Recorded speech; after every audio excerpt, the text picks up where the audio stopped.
लिया के जाता नहीं कमाए। कहाँ ना बताई तो चलबू का बता दे हम के हाथ जाके सुनी लिया तो सूर्या से पूछ ले। कहा ना बताइब हम तो ना बताई पीछा करबी का। हाँ तब अकेले खुश रहो। हम चलब ना देखे खातिर। सुना जाता रह तो बता के जा, हम के जानकारी रहे के चाहिए। अच्छा सुना जइहा ना कमाए राजा झरियानु हो ना तो हो जइब करिया।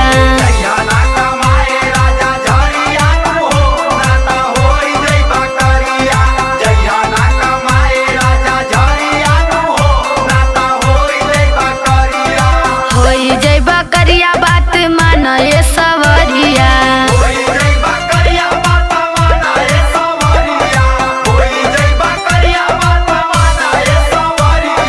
बजट पढ़ो ऐसा नौकरियानु हो राजा हो जइब करिया।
बनी हमार कोई लरियानु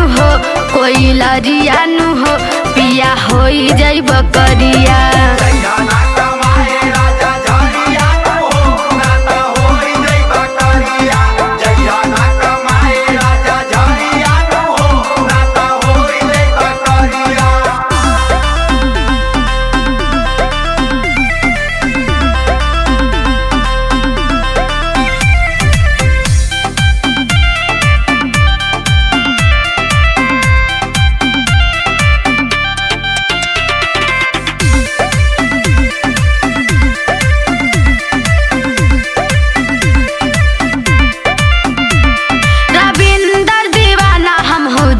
नहीं हरावा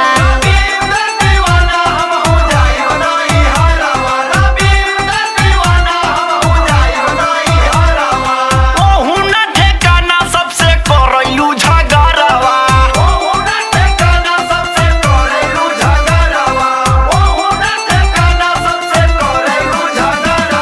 रविंदर दीवाना हम हो जाइब नहीं हरावा।